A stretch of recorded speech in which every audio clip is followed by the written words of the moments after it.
Selamat datang di podcast kami. Hari ini kita akan membahas tema yang sangat penting, yaitu wawasan Nusantara dalam era global. Saya Sevanya, dan bersama saya ada 4 pembicara yang luar biasa. Yang pertama ada Revalina, yang kedua ada Ratu Bilqis, yang ketiga ada Wulan, dan yang keempat ada Trianka. Mari kita mulai dengan pemahaman dasar tentang apa itu wawasan Nusantara.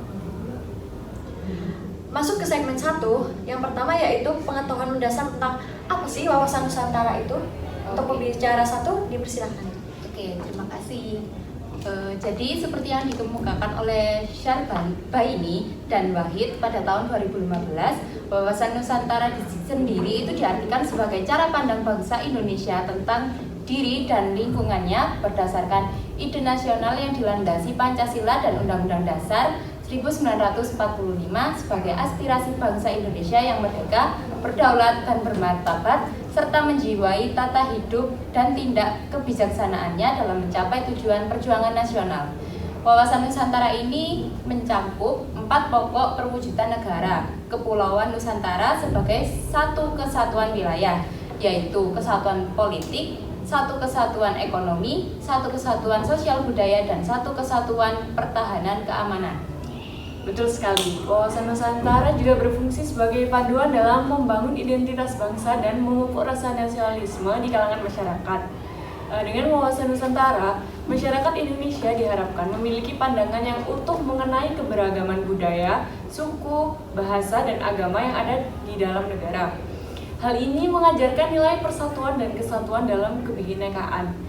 Dalam konteks global, wawasan Nusantara membantu Indonesia tetap berdaulat dan mampu menjaga integritas bangsa di tengah arus globalisasi. Ini memberikan fondasi agar masyarakat Indonesia tidak terpengaruh oleh budaya luar yang bisa mengikis nilai-nilai nasional. Wawasan Nusantara menjadi dasar dalam memperkuat ketahanan nasional, sehingga bangsa Indonesia dapat menghadapi tantangan global tanpa kehilangan jati diri bangsa sebagai bangsa yang merdeka dan berdaulat. Memasuki segmen 2, kita akan membahas tentang peran wawasan Nusantara dalam identitas bangsa. Menarik sekali. Lalu, bagaimana peran wawasan Nusantara dalam membangun identitas bangsa kita?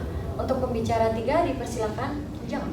Oke, wawasan Nusantara berperan penting dalam menyatukan berbagai elemen masyarakat.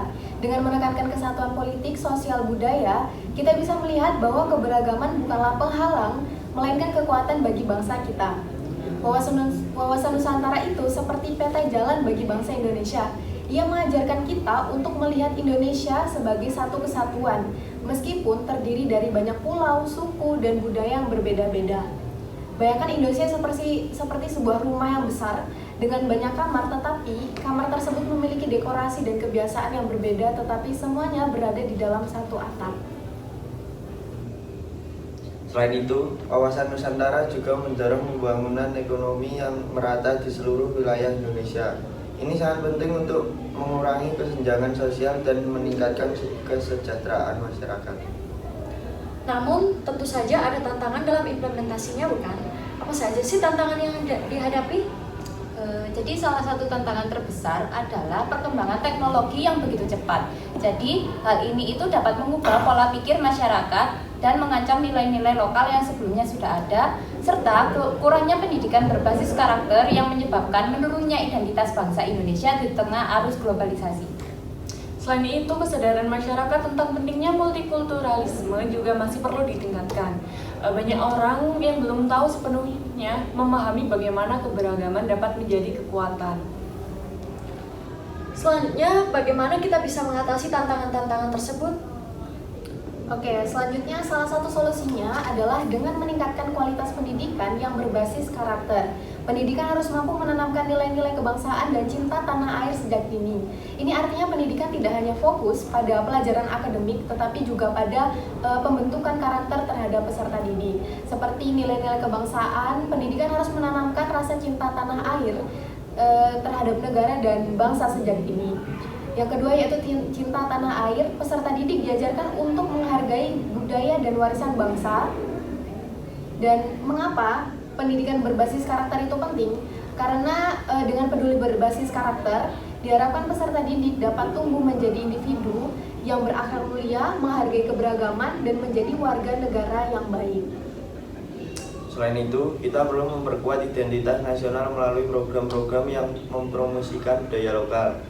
Ini akan membantu masyarakat lebih menghargai warisan budaya mereka sendiri. Baik, di penghujung pembicaraan kita kali ini, terima kasih kepada semua pembicara dan atas pandangan yang sangat berharga hari ini. Wawasan Nusantara bukan hanya sekedar konsep, ia adalah fondasi bagi masa depan bangsa kita di tengah arus globalisasi. Semoga diskusi ini dapat memberikan inspirasi bagi pendengar untuk lebih memahami dan menerapkan nilai-nilai wawasan Nusantara dalam kehidupan sehari-hari. Jangan lupa untuk like dan komen tentang apa saja pemahaman yang sudah kalian dapat melalui podcast kami. Sampai jumpa di episode berikutnya. Bye!